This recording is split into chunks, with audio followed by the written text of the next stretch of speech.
Hello, and welcome to the next tour with Ian? and Andia. We're so happy to have you here today. We are on episode 31. This is Transition from Military Service to College Acceptance with Sydney Matthes. We're super happy to have you here, Sydney. Sydney is the CEO of Service to School and also a military spouse. Yes, yes. Yay! Thank you for joining us today, Sydney. Absolutely. I'm thrilled to be here. Thank you all so much for the chance to get to know you all better, but also to share more about our work here at Service to School. Oh, that's Yay. awesome. Yeah. So if you could, would you mind telling us a little bit about, your background, how you got into your role at Service to School and a little bit about the mission of what it is that you all do? Yeah, absolutely. So a little bit about me. A military spouse. My husband served on active duty in the Army JAG Corps for 12 years, still in the reserves. But my career, I've spent 15 years in higher education, focusing on college admissions and college Mm. counseling. So that is where the two worlds of mine collided, and I found Service to School. That was over 5 years ago when I was actually working with some of Wow. my husband's soldiers who were transitioning off of active duty and wanted to go back to college. And my husband was like, "Hey, go talk to my wife. That's what she does. She'll set you up, do the whole thing." And I was like, "Why isn't there an organization that does this?" This was such a need. They were asking such incredibly thoughtful questions Mhm. and feeling like they didn't have anywhere to go. So that's actually what led me to a Google search and how I found Service to School. I signed up to become one of our ambassadors and then slowly but surely, asked, "Hey, can I help? How can I do more?" Just knowing, my background and the work that the organization was doing. And 5 years later, I have found myself in the CEO seat, which is just such an honor. It is truly the best job I've ever had. And so I'm really excited to just share more about the work that we do, serve more service members and veterans, but also to help higher education better understand our student population. So thanks for the opportunity to tell more about our work. Oh yeah, very cool. I mean, really kind of you got a neat little mashup of things that you're bringing to the table here, right? You wanted to be able to kind of give back after finding this need and then, being able to rise through the ranks so quickly in 5 years to becoming the CEO of an organization that really can help connect those two worlds. Because it's like being that translator between these two different languages, Yeah. if you will. A lot of acronyms and whoas and stuff like that as you take the service member. And sometimes, like me, we can find it hard to learn a new language or learn the language that the rest of the world kind of speaks in corporate America. So that's really awesome.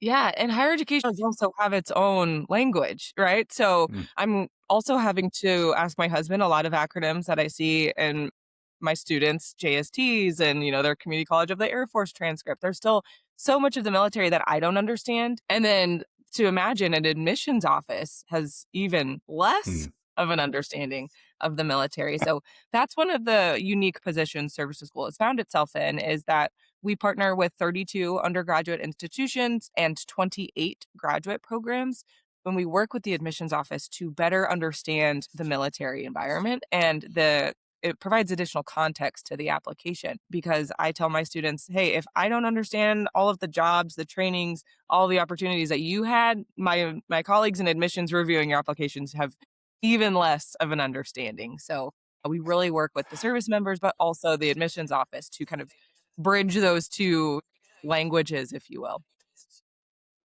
Yeah, and I think one of the things, like, we talked to Warrior Scholar Project, and then we talked to one of their students, and she talked about just really not feeling like she fit well in that community of higher education. And I think we see that a lot, and I think there's some demystification that needs to happen in that space also to feel like you're comfortable. So you've gone from a military space where you've gotten comfortable, and then you've got to go and jump outside your comfort zone Right. again and be in a totally different environment. So I think that's amazing that you're helping in that space between, which is so important.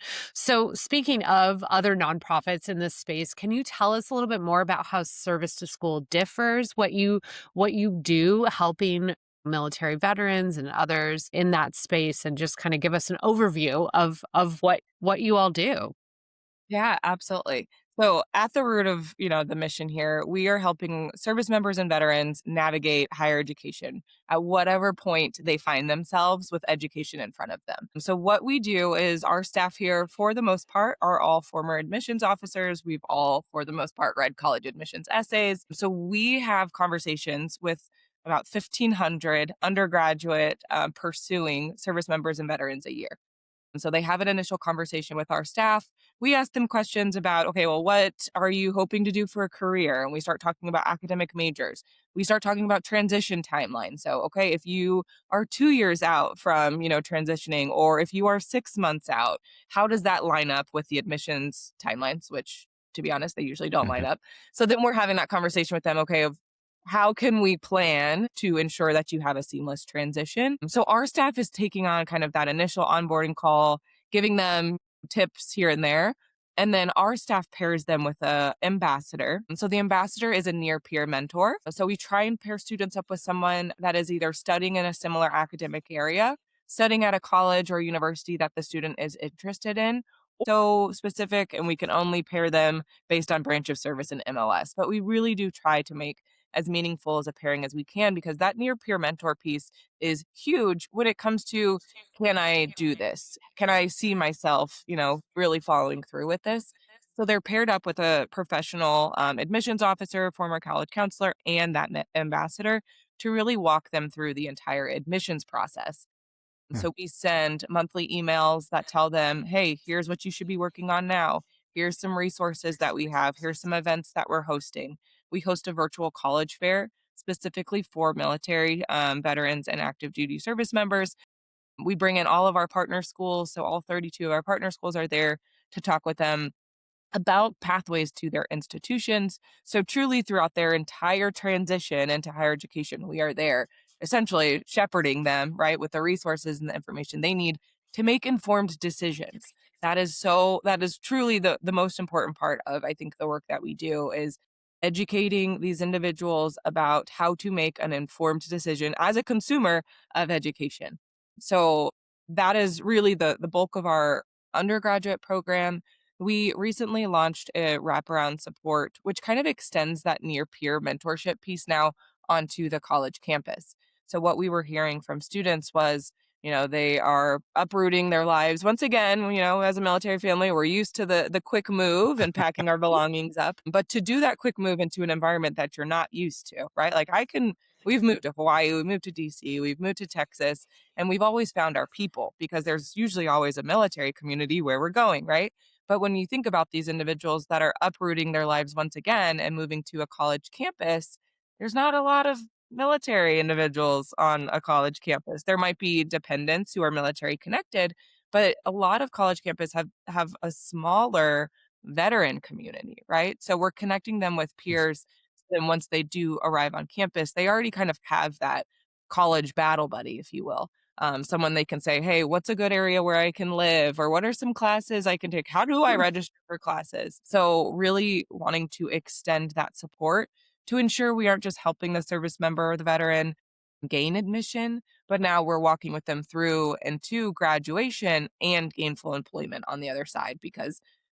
A college degree alone isn't enough anymore. So we need that additional support to ensure that they are really, fulfilling the promise of either their GI Bill or their own financial investment if they are, taking out Mhm. loans or paying for their education outside of VA benefits. But we really want to ensure that that transition is not just a stopgap in education, that it truly is leading into a meaningful career on the other side.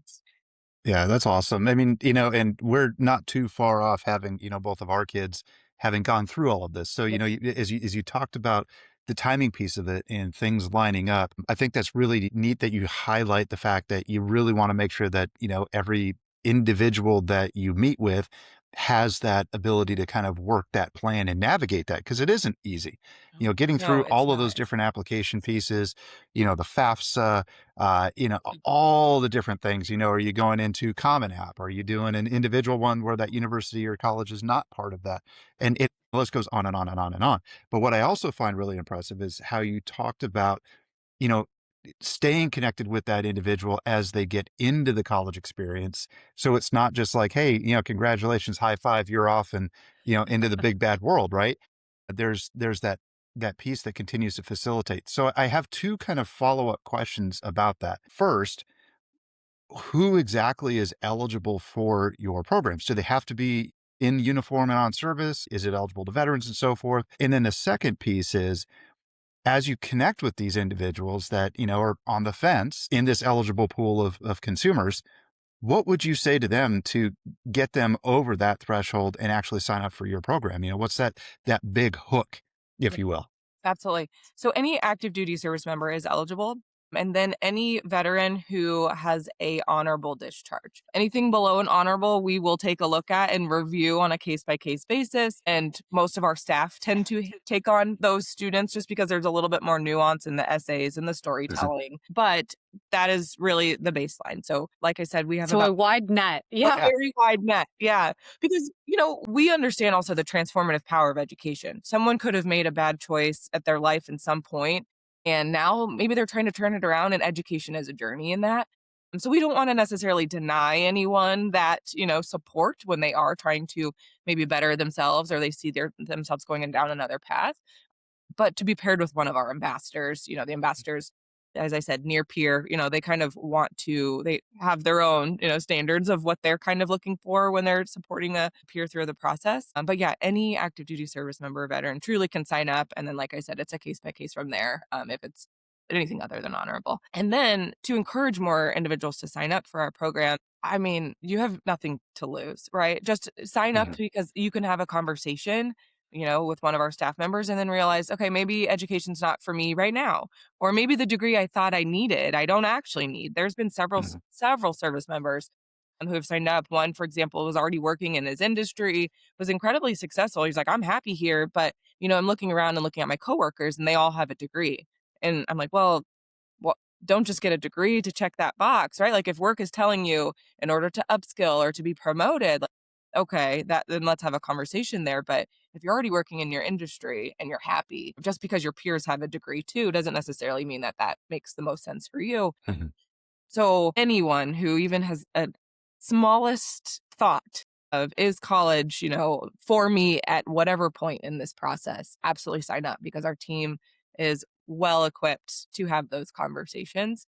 Yeah. One thing that's been really exciting, when I started 5 years ago, there were so many veterans signing up and they were in that like 6 to 3 months before they ETS, and I was like, "All right, we have a lot of work to do in a short period of Right. now." And I was just looking at our numbers from January, and we have 70 service members who signed up, and they are still 3 or 4 years out from ETSing, which Wow. tells me they recognize, okay, I can join the military, I can use the GI Bill, and then I can go to an incredible institution, get Mhm. a world-class education.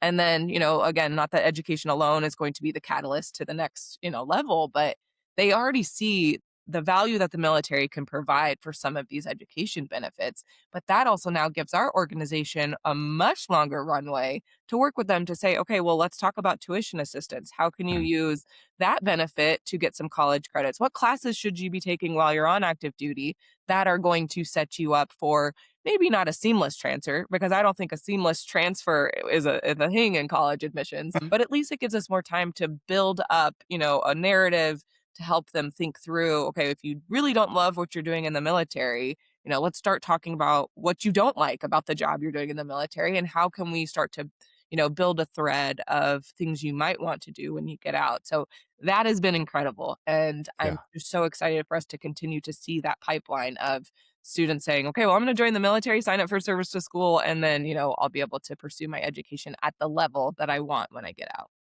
Right. And you hit on one really key point that I just wanted to reflag. You talked about, being able to have people talk to you, find out, hey, maybe this is the right time, maybe it's not, maybe we kind of put a pin in that. And you also said, about, hey, don't just do something for the sake of doing it if you don't know like it while you're on active duty. Our previous guest, we talked a little bit about he went through a particular program and was like, yeah, it was fine. It wasn't for me. And I think that that's an important thing for our viewers and our listeners, I guess, to hear is it's an important thing to, you know, at least understand all the different kinds of offerings that are out there for you, because you may end up, closing a door without ever going through it. And that perhaps is the best thing that you needed. Yes, You just exactly. understanding it a little bit, unpacking a little bit, and then, just as important too, finding out if it really isn't. But don't close that door before you have the opportunity to go through it. And I think that that's a really important message that you brought up. And college is expensive, right? So I think that I think the idea of this, like, if you don't really need it and it's not excelling you and it's not, I mean, that is an important conversation to have, right? Not only that, but the right way to path to go down. And there's so many decisions, and making the informed decision, I think, is just is brilliant that that's what you all are focused on, is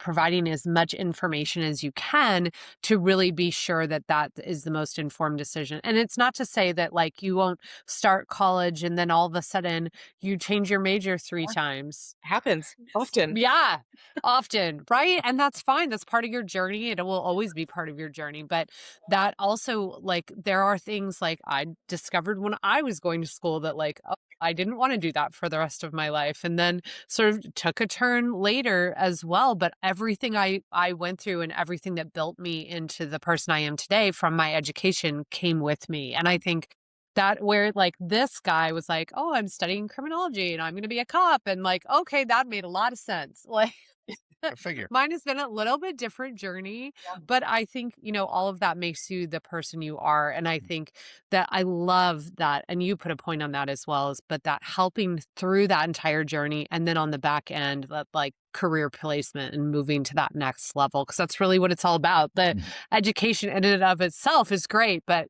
to move that to your next career, the next Got jump to be in your meaningful. career. Right. Exactly. So important. What great work. Yeah, it's truly, like I said, the best job. I love that I get to help individuals see their potential, but then also to see it come to life, right? Like, we work closely with our partners. So now there's students who are at Brown University that I remember working with when they were first admitted, and now they're getting to ready to graduate, and we're still in touch with them. Being able to be a part of that entire journey is just truly, I mean, life changing, but also life changing for me. I think they don't realize how, the impression they leave on our organization as well. We have last year over 150 students going to schools like Harvard, Princeton, Brown. Like, there are places at these institutions for veterans. And it's unfortunate and frustrating for me that a majority of our service members are still going to schools that do not provide career outcomes that are Mhm. promised. And the GI Bill is such an incredibly powerful tool for social mobility that I hate to see it wasted and taken advantage of. And it's not to say that Harvard, Princeton, MIT is a school for every student. We absolutely have students who, go to wonderful state schools. I went to a state school for undergrad. I loved college football. That was like Mhm. my whole, yes, exactly. There is a school out there for everyone. And that's not to poo poo on some of the schools, but I think there's no denying that there are schools that are more predatory for student veterans than others. But it's also helping our student population understand that you can go to a great school. Great school for me might be a different great school for you. But let's figure out Mhm. what that great school is. And if you do want to shoot for one of those more selective schools like Stanford, who has a single digit admit rate, then let's do it, right? Like, every year we have veterans admitted to schools like Stanford. So it's also part of that mental shift is not just the career piece and the major piece, but also getting over that, like, mental hurdle of, can I, no, and then not me, right? Most of our students are first gen, first in their family. They see the sticker price and, oh, the GI Bill is not going to cover all of it. And so let's not self select out, right? Let's just try it. And that's also another conversation our team will have with students when they sign up. Hey, we have data that shows this is what a competitive student at that school looks like. You might be slightly below that profile. Here's some things you can do to strengthen your profile if that is a school that you eventually want to see yourself at. But then it's also really fun when the student comes in and they have, above our admitted student profile, and they're like, "Oh no, I I could never." And it's like, you don't understand, you can. Go listen to some of our podcast episodes, go talk to some of our other students. You absolutely can be in some of these institutions, you belong in these classrooms, kind of frustrating because our students do self-select out more often than they don't. I really love your positivity. I love the fact that, you really are out there to propel folks. And just that it's obvious you absolutely love and enjoy what you do so much. So I'm actually going to take that and transition to our next part of the podcast where we kind of get into a little bit of the games. And I'm going to start it off with a section called "What's in Your Rucksack." Now, I'm going to ask you to take that positivity and what you're doing in this space and kind of unpack a little bit for the audience. You know, what have you taken out of your professional life that, you absolutely use in this role that you connect with, service members and veterans from a leadership perspective and kind of that, I'm going to push you over that threshold and get you into that next step piece. And what do you use to, help also mentor that you want them to chuck out of their military life that maybe is an impediment to getting them over that hump? Yeah. So for this, probably not tangible items, although I think that would be probably a little bit more helpful. Oh, no, metaphorical is we always live in that realm here. But something that I've taken that I would put in would be empathy.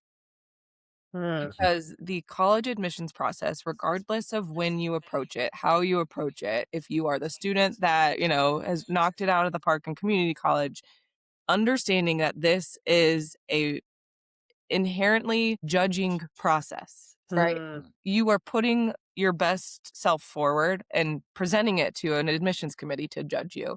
And having empathy and awareness to know that this is not a reflection of me. This is not a reflection of someone else who might have been admitted if I wasn't. And just understanding that this is a humanistic process that requires emotion. I tell my students all the time, be vulnerable in your essays. So definitely some empathy and emotions. Put That's those. great. Um, Another thing would be, and this kind of plays off of the other one, but confidence, right? You can do this work. I use an analogy all the time of the admissions process is like a cake. We're all baking with the same ingredients, but how you decide to frost your cake is going to be different from my frosting and my flavor. The sprinkles I might choose are going to be different from yours, right? So, confidence in my cake building, is going to give me the best cake that I can bake with the ingredients that I have. So, just be confident in what you've done in the military, be confident in your stories, be confident in your writing, and truly just present your best cake that you can. And like I said before, like people are going to judge because that's the admissions process, but understanding that, that's just the nature of college admission. So those would be two things, confidence and empathy. What I would leave behind is the bad advice you can read on the internet about going to college as an adult learner, as a veteran, as a service member. Just the internet is a deep hole, to quote our, wonderful lady Taylor Swift, garbage is garbage. And Yes. to truly leave that behind and come to trusted organizations like Service to School, like Warrior Scholar Project, and lean on the support that we've been around for almost 15 years now. Lean on our organizations, lean on the individuals that truly are here to help, and leave the internet keyboard confidence behind. That is such a great Yeah. point. Spot on. Yeah. Preach. This is I think I think you could translate that to so many different things, like, but that is such a good one for everyone to yeah. carry forward or leave behind, right? Stop looking at stuff on the internet with, yeah, Yeah, and that's honestly. exactly why we started this endeavor was to give folks the opportunity to actually meet with experts, get rid of that garbage, and find out what you can actually do Yeah. when you understand the pathways, you have the facts, and you've got the resources to do it. So, yeah, get out there and do it, folks. Yeah, that's right. Mm, Awesome. I love that so much. I think it would be a much easier place if we all just chucked out the doom scrolling and the googling of and then finding the terrible advice. Oh my gosh, that's mhm. the worst. So know who your experts are, know how to get in touch with them. So All right. Well, it is time now for Two Truths and a Lie military style. Yes. So our previous guest, Paul Rogers, was a chief master sergeant that worked with Ian and just a great all around guy. So avid hiker, which I actually did not know about him. Climber. And so climber, I'm sorry. Climber. Yeah, avid climber, not hiker. I guess he did make that determination. So he gave us 3 places that he has climbed, and you have to guess which is the lie. Oh, Okay. okay. All right. 1, Mount Suribachi in Iwo Jima. 2, Mount Everest, of course, in Nepal. And number 3, Mount Fuji in Japan. So which is the lie? Which did he not climb? I'm gonna go with the first one. Mount Suribachi? No, Yeah. he did climb that. He did not climb Mount Everest.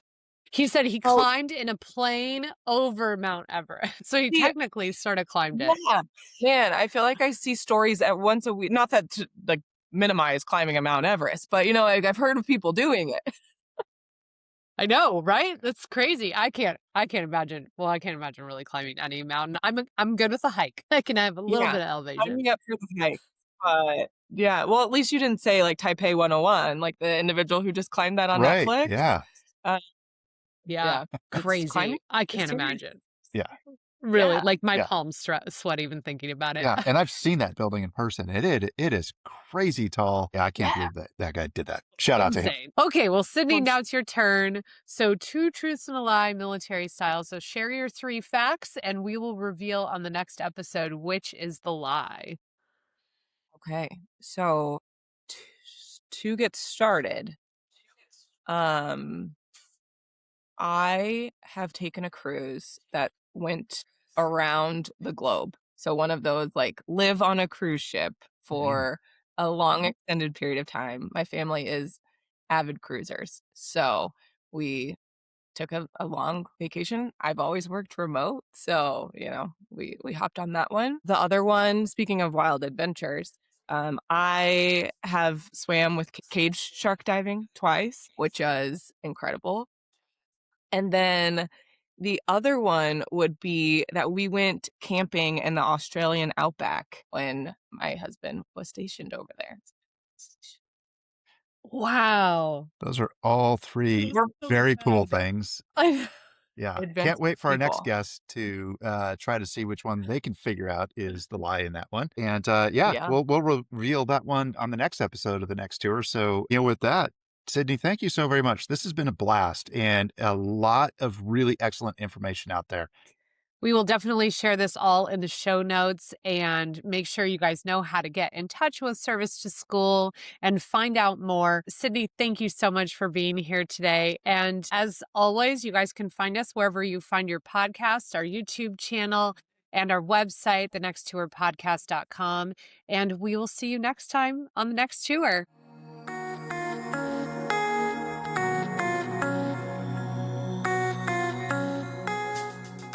The views, opinions, and advice expressed by our guest on the next tour are their own and do not necessarily reflect the official policy or position of the podcast, Ian, Andia, or any affiliated organizations.